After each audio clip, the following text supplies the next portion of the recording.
وسلام علی عبادہ الذین اصطفیٰ اما بعد۔ حضرت مولانا اشرف علی تھانوی رحمۃ اللہ علیہ کا ایک ملفوظ پیش کر رہا ہوں۔ اپنے بھائی کا واقعہ ذکر فرمایا اور فرمایا کہ جج اس زمانے میں بہت سادہ زندگی بسر کرتے تھے۔ ایک جج کو دیکھا کہ پھٹا ہوا پیمد لگا ہوا کپڑا پہنتے ہیں۔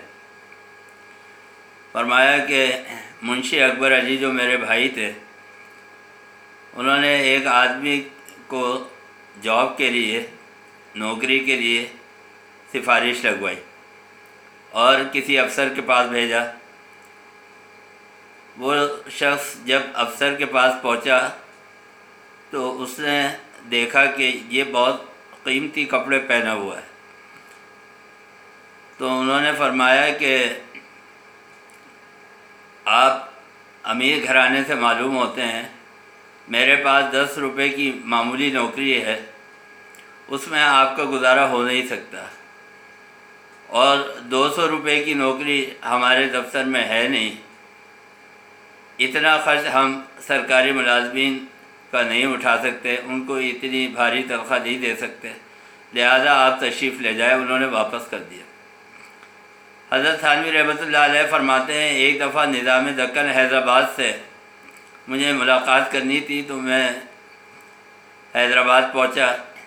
وہاں جامع مسجد میں نظام دکن نماز پڑھنے کے لیے وہ گئے ہوئے تھے، اور انہوں نے یہ فرما دیا تھا کہ میرے آنے کے اوپر کوئی کھڑا نہ ہو، میرے اعزاز کے لیے، میرے استقبال کے لیے کوئی کھڑا نہ ہو، مجھے غیر معمولی تعظیم نہ دی جائے۔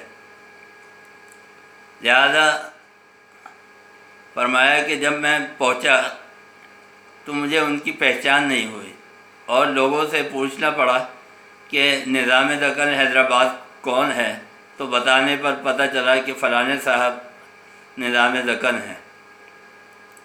فرمایا کہ یہ سادگی کا عالم تھا، سادہ لوگ تھے، سادہ زندگی بسر کرتے تھے، اگرچہ بڑے عہدوں پر پہنچ جائیں۔ اور یہی تاریخ ہماری مسلمانوں کی، خلفائے راشدین کی، خود سرکار دو عالم صلی اللہ علیہ وسلم کی رہی کہ آپ نے ہمیشہ سادہ زندگی بسر کی۔ حضرت عمر فاروق رضی اللہ تعالیٰ عنہ سے کوئی شخص دوسرے ملک سے ملنے کے لیے آیا تو حضرت عمر فاروق رضی اللہ تعالیٰ عنہ کا پتہ پوچھا۔ کسی نے بتایا کہ مسجد نبوی میں آرام فرما ہے۔ یہ وہاں پر گیا تو جا کر دیکھا کہ چٹائی کے اوپر حضرت عمر فاروق رضی اللہ تعالیٰ عنہ لیٹے ہوئے ہیں، اور آپ کی کمر پہ چٹائی کے نشانات پڑے ہوئے ہیں۔ حضرت عمر فاروق رضی اللہ تعالیٰ عنہ، جن کی سلطنت اتنی بڑی تھی، حضرت مولانا عبد الماجد دریابادی نے اپنی تفسیر قرآن کے اندر لکھا ہے، فرمایا کہ ہندوستان اور پاکستان دونوں کو ملا کر اگر 8 گنا سلطنت بنا دی جائے تو حضرت عمر فاروق رضی اللہ تعالیٰ عنہ کی سلطنت اتنی بڑی تھی، اتنے بڑے رقبے کے اوپر پھیلی ہوئی تھی۔ کسی نے اسی بات کو کہا ہے کہ کسریٰ کا تاج روندنے کو پاؤں کے تلے، اور بوریا کھجور کا گھر میں بچھا ہوا۔ خود ہمارے بزرگوں نے ایک واقعہ سنایا کہ لیاقت علی خان مرحوم، جو پاکستان کے پہلے وزیر اعظم تھے، بہت سادہ رہتے تھے اور پیمد لگے ہوئے کپڑے پہنتے تھے، لوگوں کی خدمت کے اوپر خرچ کرتے تھے، خلق خدا کے اوپر اپنا مال و دولت لٹاتے تھے۔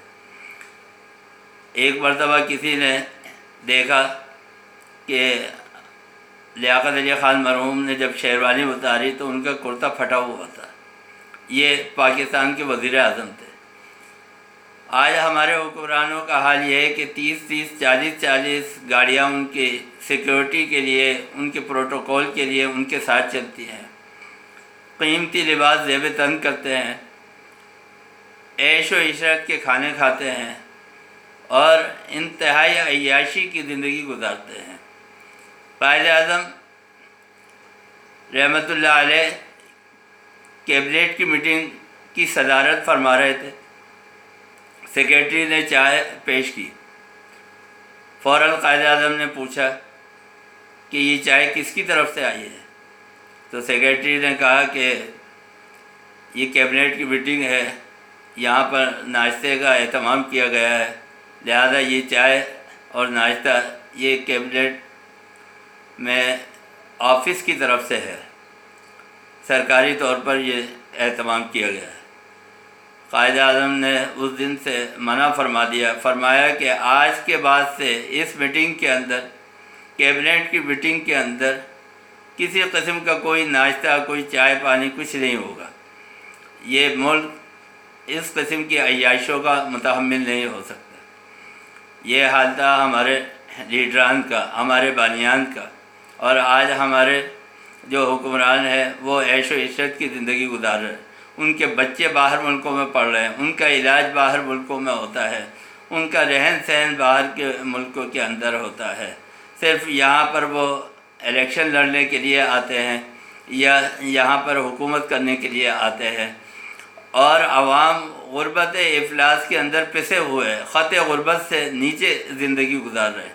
لہذا ضرورت اس بات کی ہے کہ حضور اکرم صلی اللہ علیہ وسلم اور خلفائے راشدین کی تعلیمات پر عمل کیا جائے، اور عوام کی خدمت سچے جذبے سے، لگن سے اور خلوص سے کی جائے۔ اللہ تعالی ہمارے حکمرانوں کو ہدایت عطا فرمائے، اور حضور اکرم صلی اللہ علیہ وسلم کے اسوے پر چلنے کی توفیق عطا فرمائے۔ وآخر دعوانا الحمد للہ رب العالمین۔